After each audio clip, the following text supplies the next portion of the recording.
PC करने का जो मेन मकसद है कि आजकल कुछ सालों से एक बहुत गलत जो ट्रेंड चलने लगा है, उसमें हमारे संभल सहित उत्तर प्रदेश हिंदुस्तान के अंदर जो धार्मिक स्थल है, मस्जिद, मदरसा, कब्रिस्तान, ईदगाह और मजार को लगातार टारगेट करके जो नुकसान पहुंचाया जा रहा है, उससे हम लोग हताहत हैं। और ये नीति के बीजेपी की सरकार की नीति के तहत आपस में चुनाव इस हिंदू मुसलमानों को बांटने पे काम किया जा रहा है, जबकि हमारा कतई ये नहीं है कि आपस में लोग बटे, सब लोग एक साथ रहें और एक साथ मिलकर ही बीजेपी को हटाना चाहते हैं। लेकिन कल जो संभल के अंदर ये घटना घटित हुई है, खास तौर से उस चीज के लिए प्रेस वार्ता को के लिए मैंने आप लोगों को गुजारिश कर करके यहाँ इनवाइट किया है कि इसके में गलत आदेश दे करके और जितनी जल्दबाजी के तहत जो काम किया गया है, मैं उसकी कड़े शब्दों के अंदर निंदा करता हूं। और जो उनको खुले अल्फाज में मैं ये भी कहना चाहता हूं कि जो अधिकारी हैं, जिस प्रकार से प्रशासनिक अधिकारी, वो चाहे छोटा अधिकारी हो या बड़ा अधिकारी हो, हमें उससे कोई मतलब नहीं है। आज जनता का मैं प्रतिनिधि हूं, मुझे संसद के अंदर अगर पहुंचाया है तो मेरा फर्ज बनता है, अगर उन पर जुल्म ज्यादती होगी तो मैं खुलकर आवाज उठाऊंगा और मजबूती के साथ उनकी पैरवी सड़क से, संसद से, कोर्ट तक करूंगा। और जिन लोगों ने ये गलत काम किया है, मिसाल के तौर पर मैं उसके कुछ तथ्य बताता चलूं जो मेरी जानकारी में है। जो हमारी मस्जिद है वहां पर जो उसको शहीद किया, अगर हम देखें संविधान के आर्टिकल 25 के तहत हमारी उस अधिकार के साथ में खिलवाड़ किया है। और उसके साथ साथ आप अगर देखें प्लेसेस ऑफ वर्शिप एक्ट पे भी जाएं तो वो मस्जिद करीब 150 साल पुरानी मस्जिद है, उसके साथ में उसको शहीद करना। और उसके साथ साथ कि आप ये देखिए कि जिस मस्जिद के अंदर जो वक्फ के में रजिस्टर्ड है, उसको सुनने का अधिकार, फैसला देने का अधिकार न तहसीलदार, एसडीएम, डीएम, कमिश्नर किसी को नहीं है। और वक्फ में अगर रजिस्टर्ड वो प्रॉपर्टी है तो उनको अधिकार नहीं है कि वो उस पर सुनवाई करें या फैसला दें।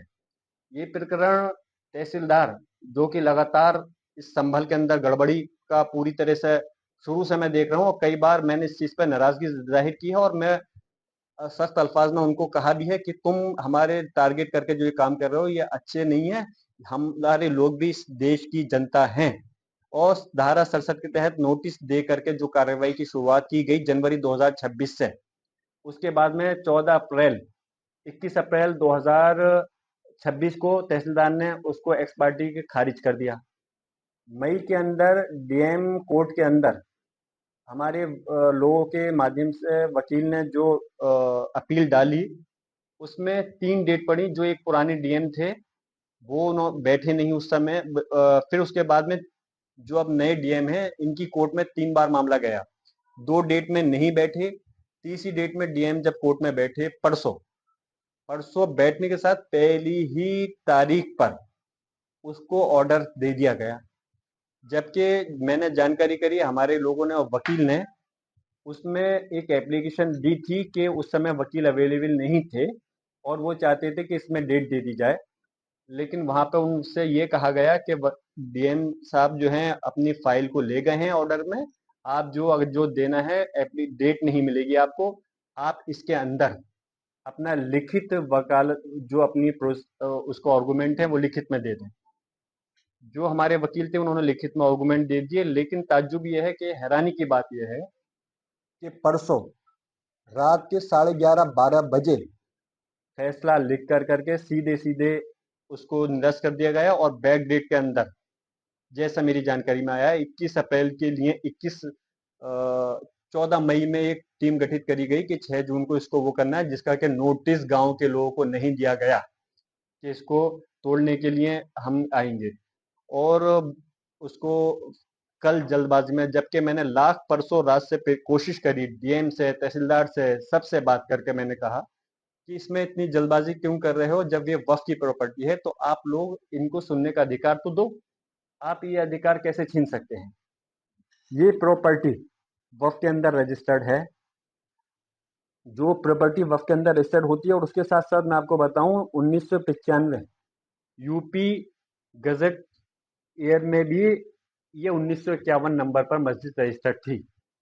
और जो 1984 में रजिस्टर्ड वक्फ में हुई थी वो गवर्नमेंट के द्वारा ही की गई थी, वक्फ बाय यूजर की, किसी व्यक्ति ने नहीं की थी। और ये सरकार द्वारा भी 1995 यूपी गजट में ईयर में भी 1951 नंबर पर मस्जिद है।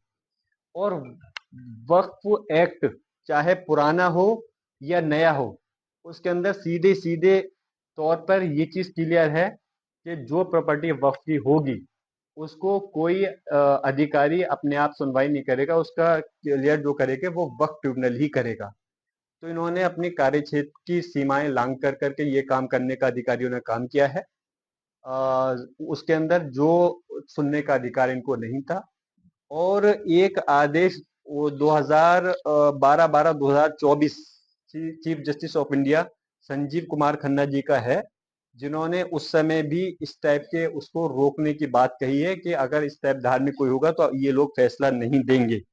तो इसलिए लगातार जो इस प्रकार की इन्होंने ये चीज गलत की है, मैं अपने हाई कोर्ट और सुप्रीम कोर्ट के जो वकील हैं उनके संपर्क में हूँ, और जिन अधिकारियों ने अपनी कार्य क्षेत्र को लांघ करके ये काम किया है उनके खिलाफ कंटेम्प्ट की और उनके खिलाफ कोर्ट के अंदर मैं उन अधिकारियों के खिलाफ दाखिल करूंगा, कार्रवाई के लिए कोर्ट के अंदर लड़ाई लड़ूंगा।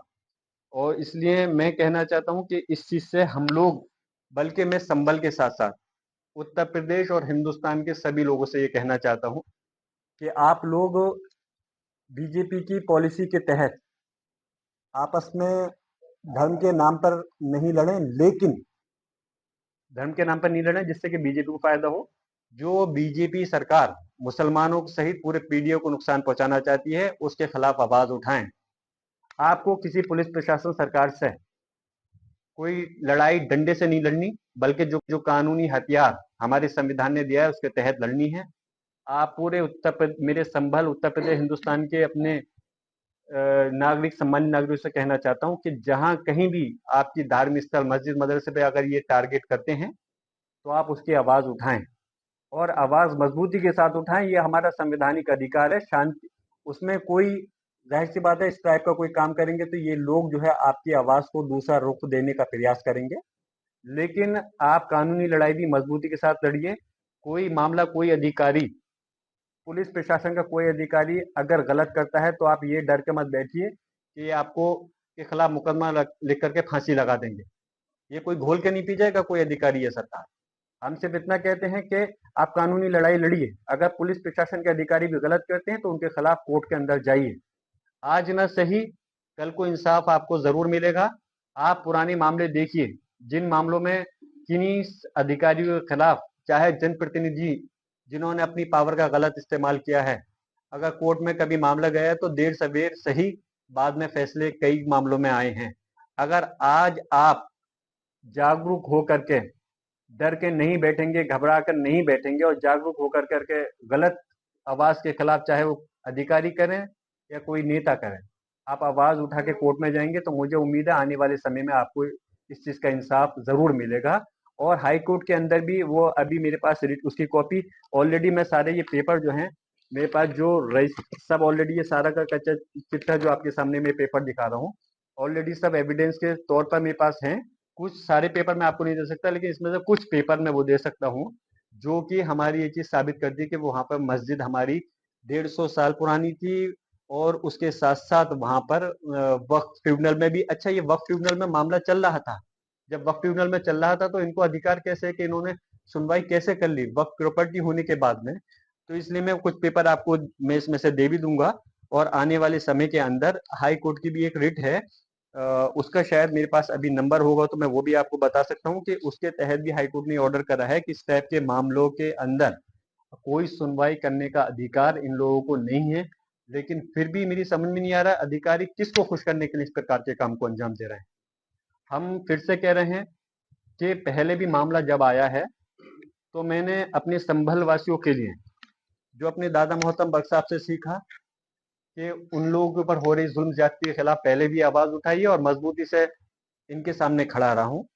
मैं आज भी आपसे ये कह रहा हूं कि मैं कानूनी दायरे में रहकर, जो संविधान ने हमें अधिकार दिए हैं, जो एज ए सांसद होने के नाते मेरे पास ताकत है, जो जनता की ताकत मेरे पास में है, और जो कोर्ट के जरिए से जो भी लड़ाई हो सकती है, क्योंकि आज सरकार हमारी नहीं है, हम सरकार के जरिए तो इन पर नहीं लड़ सकते, लेकिन मैं इतना जरूर कह रहा हूं कि अपने लोगों की इस लड़ाई को मैं उनको अकेला नहीं छोड़ूंगा। उनकी इस लड़ाई को पूरी मजबूती से लड़ूंगा। और आखिर में फिर से मैं इस संभल के साथ उत्तर प्रदेश और हिंदुस्तान की आवाम से फिर से गुजारिश करता हूँ, अपने अधिकारों की संरक्षण के लिए अधिकारियों की कोई गलत अगर कार्य है तो उनके खिलाफ कोर्ट का दरवाजा खटखटाएं, और जिससे कि आने वाले समय में उनको इंसाफ मिल सके। प्रशासन का क्या दावा है कि ये जहाँ पर मस्जिद बनी हुई थी कस्तूरबा में, ये सरकारी जमीन पर बनी हुई थी और इसी के तहत हमने ये कार्रवाई की है, इस पर क्या कहना है? दूसरा, आप इस मामले में आगे क्या स्टेप लेंगे? सरकारी जगह पर ये चीज, इस चीज के लिए भी कि अगर कोई ऐसा मामला है, जब कैसे कह सकते हैं अधिकारी की सरकारी जगह पे थी, वो प्रॉपर्टी रजिस्टर्ड वक्त में दर्ज है, और इस चीज को तय वो करता, वक्फ ट्रिब्यूनल तय करता है अगर वो सरकारी जगह भी है या नहीं है। इसको वो वक्फ ट्रिब्यूनल सुनता कि अगर, और मैं पूछना चाहता हूं कि जैसे आपने कहा कि उन्होंने कहा कि सरकारी जगह में बनी हुई थी, अब तो फिर वक्त में रजिस्टर कैसी है? फिर जो मैंने बताया गवर्नमेंट का उत्तर प्रदेश का गजट 1995 के अंदर 1951 नंबर पर मस्जिद कैसे रजिस्टर कर दी सरकार ने? ये कोई मैंने रजिस्टर नहीं करी थी। तो फिर अगर है तो इसका जवाब वो अधिकारी ये दें, अगर वो सरकारी जगह पर है तो 1995 में कैसे दर्ज हुई उत्तर प्रदेश गजट के अंदर? ये गलत है। और फिर जब परसों आप आदेश दे रहे हो, और आप परसों इतनी जल्दबाजी कौन सी थी? क्या मैं पूछना चाहता हूँ, इस उत्तर प्रदेश के अंदर सबसे बड़ी ताकत तहसीलदार और डीएम है, उनके ऊपर और भी हैं, वक्त ट्रिब्यूनल है, हाई कोर्ट है, सुप्रीम कोर्ट है। तो इतना समय क्यों नहीं दिया गया कि अगर आपने एक पहली तारीख के अंदर बैठ करके फैसला सुना दिया कि मस्जिद के खिलाफ, तो उसको इतना समय क्यों नहीं दिया गया कि हमारा जो पक्ष था वो दूसरी जगह जाकर के अपनी अपील दाखिल कर सकता, और अपील के बाद में वहां से फैसला ले सकता था। डीएम कोर्ट कोई देश की सबसे बड़ी ताकत तो नहीं है, सबसे बड़ी कोर्ट तो नहीं है ना। तो फिर इतनी जल्दबाजी के अंदर आप रात में 11:30 बजे फैसला वो कर करके, और नेक्स्ट डे आप कैसे एकदम से उसको डेमोलिश करने का आर्डर पास कर सकते हो? कैसे एकदम से कर सकते हो? और मैं खुद इस चीज का गवाह हूं, मैंने सब अधिकारियों को फोन कर करके मैंने प्रयास करा कि इसको हमारे लोगों को सुनवाई का मौका दीजिए, जो हमारा कानूनी अधिकार है वो अपनी बात रख सकें। उसके बाद में जो फैसला कानूनी रूप से आएगा, जो कोर्ट ऊपरी कोर्ट देगी, हम उसको स्वीकार करेंगे। पहले भी हम लोगों ने स्वीकार किया है, लेकिन ये इस चीज से जितनी जल्दबाजी में ये फैसला लिया गया है मस्जिद को शहीद करने के लिए, इससे ये चीज साफ जाहिर होती है ये प्री प्लानिंग थी, और किसी एक मंशा के तहत जल्दबाजी के अंदर ये काम किया गया है कि जिससे कि सैटरडे और संडे होने का फायदा उठा करके, जैसे कि आजकल कोर्ट भी बंद चल रही हैं, या कहीं से मंडे तक का समय नहीं मिला जो ये कहीं से अपना जाकर के कोई स्टे वगैरह ले सके। तो ये चीज इनकी मंशा साफ जाहिर होती है कि जल्दबाजी फैल रहा है। लेकिन मैं ये कहना चाहता हूँ कि इस प्रकार से, मैं फिर से बहुत कह रहा हूँ कि संविधान के दायरे में रहकर, कानून के दायरे में रहकर इस बात को कह रहा हूँ, इस प्रकार हम अपनी, अब बहुत हो गए, हम अपनी मस्जिद मदरसे धार्मिक स्थल के साथ में खिलवाड़ नहीं करने देंगे। अगर कुछ गलत करोगे तो हम उसका कानूनी रूप से पूरी तरह से उसका मुकम्मल जवाब देंगे। मस्जिद पे हमने देखा था कि निरीक्षण भी किया अधिकारियों ने, तो वहाँ पर आइला मोहम्मद के पोस्टर मिले हैं और एक हरे रंग का झंडा भी मिला है। हाँ तो ठीक, क्या है, मैं भी आइला मोहम्मद, मैं भी कह रहा हूँ, मेरे पास भी आइला मोहम्मद का पोस्टर है, मैं भी झंडा हरा रंग का रख सकता हूँ। कौन सा मुकदमा दर्ज करेंगे? हिंदुस्तान का संविधान, पहले आईपीसी या भारतीय संहिता के तहत कौन सा ऐसा धारा लगती है, किसके तहत मुकदमा दर्ज करेंगे? किसी से, मैं अपने धर्म मजहब में अपने अल्लाह से मोहब्बत करता हूँ, अपने नबी से मोहब्बत करता हूँ, तो इसमें कौन सी धारा लगती है? जरा मुझे बताइए। काय का मुकदमा आप दर्ज करोगे भाई? क्यों? आप पुलिस प्रशासन की जिम्मेदारी भय मुक्त समाज देने की है, भय युक्त समाज देने की नहीं। आप क्या कहना चाहते हो कि अगर झंडा हमारा ईद मिलादुन नबी का जो झंडा होता है, धार्मिक झंडा, अब आप मान लीजिए मिसाल के तौर पर अगर कोई भगवा झंडा आरएसएस का, अगर हिंदुस्तान के मुखालिफ कोई मुल्क है, अगर उससे की तरह अगर कोई झंडा है, तो क्या वो हिंदुस्तान के खिलाफ माना जाएगा झंडा? हमारा इस्लाम में ईद मिलादुन नबी का झंडा हरे रंग का होता है, तो इसमें कौन सा क्या परहेज है? क्यों, क्या आप उसको पाकिस्तान बांग्लादेश का झंडा बताओगे? आप कल को कहने लगो कि ये झंडा वहां से एक्सपोर्ट होकर के आया है, तो इसका कोई और, इसकी कोई बात थोड़ी है। ये तो आप सिर्फ रुख को डाइवर्ट करना चाहते हो, क्योंकि उनको अधिकारियों को ये पता है कि उन्होंने जो कदम उठाया है गलत उठाया है, और आने वाले वक्त में कोर्ट के में उनकी जवाबदेही तय होगी, और यकीनन मुझे उम्मीद है कि वो कोई अधिकारी गलत काम करके उसमें बच नहीं पाएगा। तो इसलिए इसको रुख डाइवर्ट करना चाहते हैं। आइला मोहम्मद या हरा झंडा जो कि ईद मिलादुन नबी पर, जो कि ग्रीन झंडा लगे आप लोगों ने, आप प्रेस के हमारे सम्मानित लोग हैं, आपने देखा होगा जब ईद मिलादुन नबी का जुलूस होता है तो लोग घरों पे अपने अपने हरे हरे झंडे लगाते हैं। तो उसमें कौन सा बड़ा वो है आए, इसमें पहले भी आइला मोहम्मद सल्लल्लाहु अलैहि वसल्लम का मामला हम प्यार करते हैं, इसमें कौन सी धारा है? हमें अगर आप इसके तहत कोई अगर धारा है, तुम हमें मुकदमा लिख सकते हो तो बताओ, हमें फांसी दे दो, हम कह रहे हैं आइला मोहम्मद, इसमें कौन सा बड़ा गुना है भाई? और रही बात, मैं ये मेरा संविधान भी सिखाता है, मेरा मजहब भी सिखाता है, मैं अपने ये मेरी मजहबी आजादी भी है। हमारी मजहबी आजादी छीनने का अधिकार कौन से अधिकारी को है? किसी सरकार को नहीं है, ये संवैधानिक अधिकार है। और रही बात उसकी जो मेरा संविधान भी कहता है और साथ साथ मैं जोड़ रहा हूं उसमें मेरा मजहब भी कहता है, मैं जहां अपने मजहब का से मोहब्बत करता हूं, सम्मान करता हूं, वहीं दूसरे मजहब का भी सम्मान करता हूं, क्योंकि ये मेरा संविधान के साथ साथ मेरा मजहब, हमारे दोनों लोग कहते हैं, इसलिए मैं दूसरे जो मजहब है, जो दूसरे धर्म है, उनका भी सम्मान करता हूं। इसे लेकर एक FIR भी दर्ज हुई है, उसमें कहा गया है कि 49 पोस्टर आई लव मोहम्मद के लिखे हुए मिले हैं और पाकिस्तान जैसा झंडा प्रतीत हो रहा है वो मिला है। इसे लेके 8 नामजद लोगों के ऑलरेडी FIR दर्ज मैंने इसका जवाब आपके सामने दे दिया, अगर कहें तो मुख्तसर अल्फाज में फिर से रिपीट कर देता हूँ। आई लव मोहम्मद का कोई धारा नहीं है जो ये मुकदमा दर्ज करें। आई लव मोहम्मद मैं कह रहा हूँ कि अगर आई लव मोहम्मद कहने से तुम कुछ कर सकते हो तो मुझे फांसी दे दो, अगर तुम्हारे अंदर हिम्मत है तो कौन सी तुम वो कर दोगे? मैं सबसे पहले आई लव मोहम्मद बढ़ के मैं कहता हूँ। और रही बात दूसरी, जो पोस्टर झंडे की बात कर रहे हैं, आपके सामने मैंने क्लियर कर दिया, हरे रंग का झंडा हमारे ईद मिलादुन नबी पे जैसे हम अपने तिरंगे का, हमारे अपने देश के ध्वज का सम्मान करते हैं, वो हमारे देश का ध्वज है, और उस तरह से हमारा मजहबी झंडा हरे रंग का होता है। तो उससे आप क्या कल को पाकिस्तान बांग्लादेश से जोड़ दोगे तो उसका क्या है? कल को आरएसएस के झंडे को अगर आप देश के प्रति खिलाफ किसी दूसरे देश से जोड़ दोगे तो मुकदमा दर्ज करो कि आप सब आरएसएस के खिलाफ ना। ये सिर्फ और सिर्फ क्योंकि गलत का अधिक कार्रवाई की है इन अधिकारियों ने, नीचे से लेकर ऊपर के अधिकारियों ने, उस रुख को डाइवर्ट करने के लिए इस प्रकार का प्रोपगंडा कर रहे हैं जिसमें कि कोई दम नहीं है।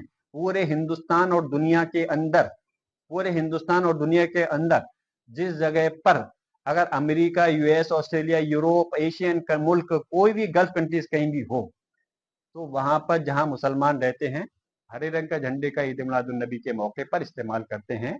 इन अधिकारियों को ऐसा तो नहीं है जानकारी नहीं होगी, अधिकारी जब इस पोस्ट पे पहुंचे तो जानकारी सब है, लेकिन मुद्दे को डाइवर्ट करने के लिए इस प्रकार का प्रोपगंडा चलाना चाहते हैं। लेकिन ये प्रोपगंडा उनका कामयाब नहीं हो पाएगा, क्योंकि इसको हमारे मुस्लिम समाज के साथ साथ दूसरे धर्म के लोग भी जानते हैं कि इस कलर के झंडे का इस्तेमाल हमारे सारे के सारे जो लोग हैं मुसलमान, वो ऐसे मजहबी त्योहार पे इस्तेमाल करते हैं। और ये चीज कहने से तुम गलत रिपोर्ट अगर दर्ज करेंगे तो उसको भी हम चैलेंज कोर्ट के जरिए करेंगे, और आने वाले समय में इंशाल्लाह हमें परेशानी हमारे लोगों को जरूर उठानी पड़ सकती है जो हम उठा रहे हैं, लेकिन आने वाले समय में हमें इंसाफ इंशाल्लाह मिलेगा। और जो गलत आज ताकत के दम पे गलत कार्रवाई करे हैं उनको इसका खामियाजा भुगतना पड़ेगा कोर्ट के जरिए।